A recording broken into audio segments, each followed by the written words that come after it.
So this is part 2 of the simple cube destruction sketch, and now I just keep extruding the I continue with the lights, with the street lights hanging from the roofs. I'm just extruding and bevel and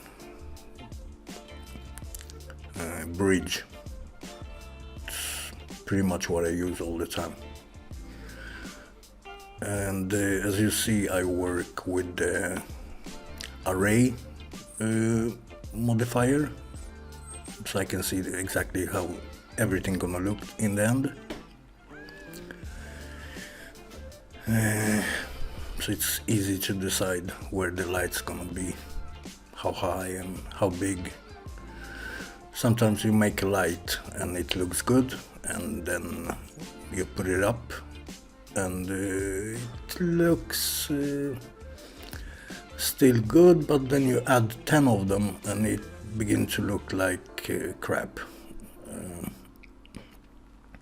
So I'm trying to work with array modifier a lot, so I can see the effect it has on the scene. So now I'm gonna jump into some texturing, and when I sketch like this, my texturing is I don't know, maybe not very beautiful, but it's effective. So as you see, I just remove everything but the front. I just found a picture on Google, so I took the picture, and now I'm just gonna position. I mean, this is so simple. Just position the square exactly where I want it. So you see, I just move vertices. If you have been working with Photoshop and made some things, then you know exactly how to do this, but you make it in Blender instead. So you see, everything looking good, but you see there is distortion. This is because there isn't enough polygons. So I'm not sure why it's like this, but it's some kind of translation. So yeah, so there's our sign. The rest of the mesh doesn't matter, so I just put it on a dark spot because it's not going to be visible anyway. So, and I added some emission to it. Yeah, so there it is. A beautiful, beautiful evening sign. No, but it works. It's effective. It's visually effective, and that's most important. I am trying to keep the things as simple as possible, but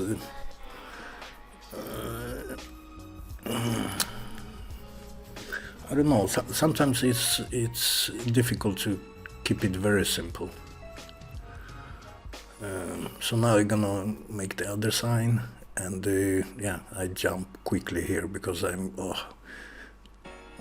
took me probably 10-15 minutes to find something I liked. It's 90% of the time it's best to do something yourself, and which I do. You're gonna see I just get tired of searching, and I just jump into Photoshop and I put a text, and it's there. And as you see, I have some problem here moving, so everything is moving together, and this is because my link in the upper corner, I think. But yeah, this is something I don't understand. This happens sometime. Just the connected parts just keep following each other. I don't know. Anyway, there is the second sign, and I'm gonna make same thing. I'm gonna give it some emission and use it as the factor on the mix, on the mix shader. Yeah, so it's lit anyway. It doesn't look good, but it works for now. I'm gonna change this sign later in the next part, I think, because I really don't like it.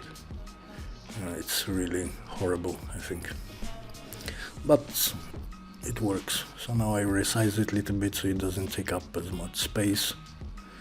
I just look, and again I'm looking at the camera. This is what's important. It doesn't matter. I'm just looking at the camera and how it fits in the frame.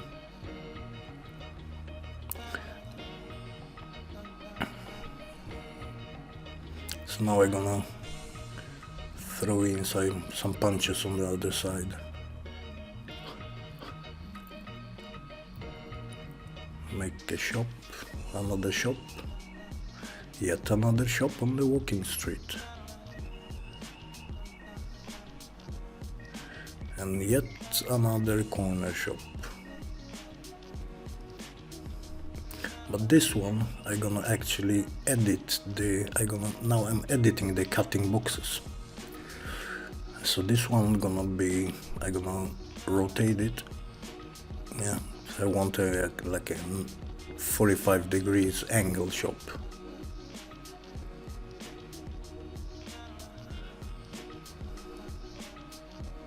Something like so.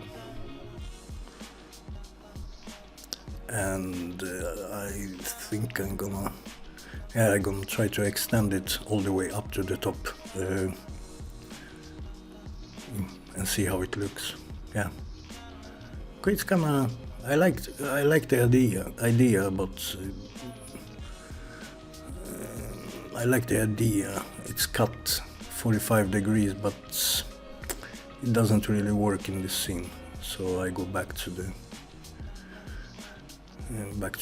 how it was before. So now I'm gonna come out some like windows which stick out a bit, like old houses, just to break up the street a little bit more.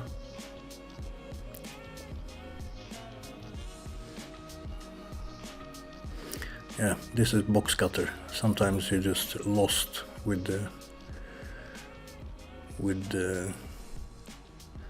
just looking for the rest of the squares when you do an array.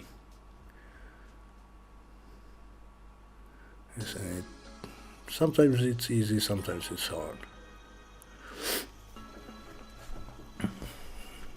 So same thing again. I keep doing my stupid thing, changing the materials.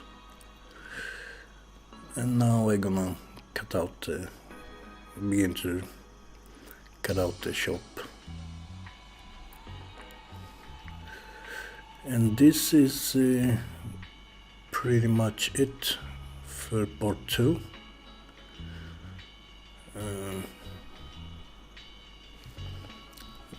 So I see you in part 3.